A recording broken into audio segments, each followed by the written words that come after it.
Des boutons en grand nombre, à ravir plus d'un couturier et plus d'une décoratrice, des petits, des gros, des émaillés, des pas cuits, œuvre de l'association Baïna, à Petite-Île.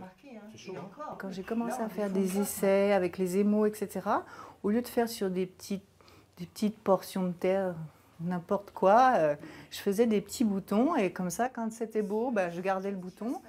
Pour réaliser ces boutons, ce pain d'argile qu'il faut aplatir, puis y faire une empreinte, une nappe brodée fera l'affaire cette fois. À l'arrivée, on est un peu... Oui, on a le motif. La pièce, découpée, est mise à sécher à l'air libre. Avant une première cuisson, 950 degrés pendant 10 heures environ. Puis, après la pose de l'émail liquide, une deuxième cuisson jusqu'à 1050 degrés. L'émail transforme alors l'objet. Oui. Alors là, on voit les couleurs qui sont sorties, plus ou moins intensément. Et en tout cas, le côté brillant, ça, c'est vraiment l'émail qui apporte ça, parce que la terre, elle est toujours mate.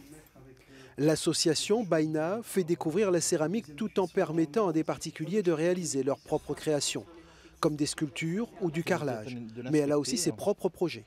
On a l'ambition assez folle de remplacer tous les gobelets plastiques des événements à droite à gauche, privés, publics, petit à petit par des récipients plus durables.